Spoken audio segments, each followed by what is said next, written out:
अब हम इंटरनेट की दुनिया से जुड़ी एक बहुत बड़ी खबर का डीएनए टेस्ट करेंगे। इस खबर में बहुत सारी शिक्षाएं छिपी हुई हैं, इसलिए आपको अपने पूरे परिवार और खासतौर पर युवाओं के साथ ये विश्लेषण आज देखना चाहिए। आपने इंटरनेट कंपनी याहू का नाम जरूर सुना होगा। आज से करीब 15-16 वर्ष पहले याहू इंटरनेट का दूसरा नाम हुआ करता था। बहुत मुमकिन है कि आपने भी अपना पहला ईमेल अकाउंट याहू पर ही बनाया होगा।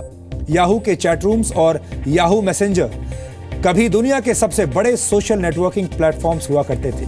ज्यादातर लोगों के कंप्यूटर्स पर याहू का ही होम पेज हुआ करता था, यानी तब इंटरनेट में जाने के लिए आप याहू वाली खिड़की का इस्तेमाल करते थे। लेकिन अब ऐसा नहीं है। अब याहू ज्यादातर लोगों की यादों का हिस्सा बनकर रह गया है।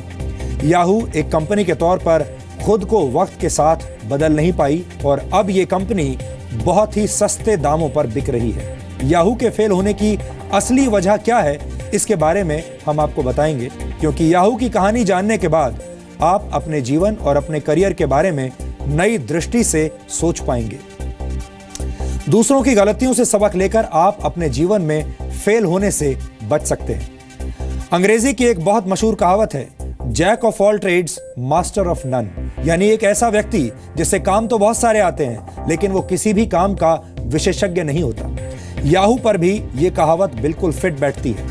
1994 में याहू की स्थापना की गई थी और फिर कुछ ही वर्षों में ये इंटरनेट की दुनिया की सबसे कामयाब कंपनियों में से एक बन गई। लेकिन आज के हालात ये हैं कि याहू को बेचने की डील पक्की हो चुकी है। याहू को अमेरिका की बड़ी टेलीकॉम कंपनी वेरिजॉन करीब 32,000 करोड़ रुपए में खरीदेगी। एक साथ कई तरह के कारोबार शुरू करके Yahoo jack of all trades तो बन गई, लेकिन यह कंपनी किसी भी एक काम में अपनी विशेषज्ञता साबित नहीं कर पाई। वर्ष 2000 में याहू की कीमत $125 बिलियन यानी 8,30,000 करोड़ रुपए थी। और आपको जानकर हैरानी होगी कि वर्ष 2002 में याहू ने इंटरनेट की दुनिया की सबसे बड़ी कंपनियों में से एक गूगल को खरीदने के लिए $3 बिलियन यानी 20,000 करोड़ रुपए का ऑफर दिया था। लेकिन तब गूगल ने याहू से $5 बिलियन यानी करीब 33,000 करोड़ रुपए मांगे थे और यह डील टूट गई, जिसके बाद याहू ने गूगल को खरीदने से इनकार कर दिया था। इसी तरह सन 2006 में याहू के पास फेसबुक को भी खरीदने का मौका था, लेकिन याहू फेसबुक की कीमत को पहचान नहीं पाई। आपको जानकर हैरानी होगी कि आज सिर्फ 32,000 करोड़ रुपए में बिकने जा रही याहू गूगल और फेसबुक के मुकाबले बहुत छोटी कंपनी बनकर रह गई है। एक जमाने में याहू इन दोनों ही कंपनियों को खरीदना चाहती थी।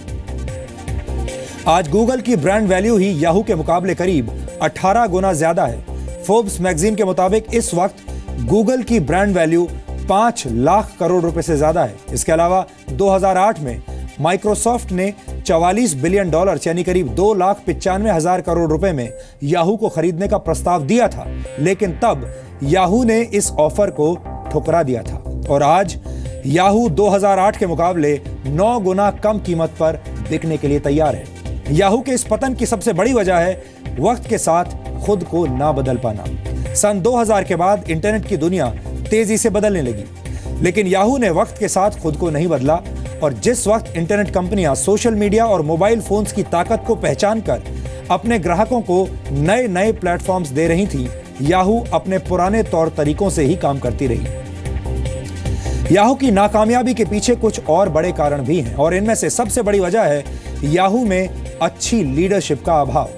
याहू की स्थापना 1994 में डेविड फेलो और जेरी यांग ने की थी, लेकिन पिछले 21 वर्षों में याहू में 7 सीईओज बदले जा चुके हैं। याहू की मौजूदा सीईओ मैरिसा मेयर को याहू के पतन के लिए मुख्य तौर पर जिम्मेदार माना जा रहा है।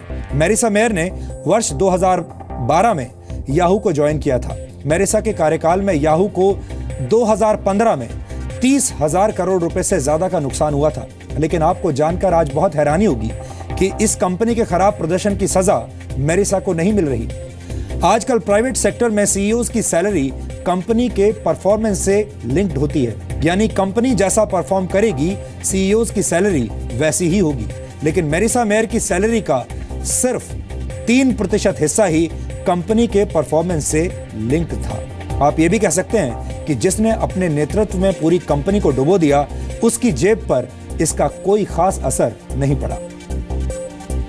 याहू की नाकामी हमें यह शिक्षा देती है कि जब किसी जगह पर नई सोच को प्राथमिकता नहीं दी जाती तो वो जगह जल्द ही इतिहास का हिस्सा बन जाती है। सिर्फ याहू ही नहीं, दुनिया की कई बड़ी कंपनियां जब समय के साथ खुद को बदल नहीं पाई तो उन्हें इसकी भारी कीमत चुकानी पड़ी। और ऐसी ही एक और कंपनी है नोकिया।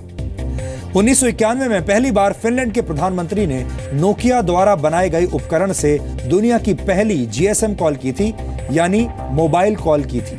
लेकिन 2009 आते आते नोकिया मोबाइल फोन मार्केट में अपना शेयर गंवाने लगी।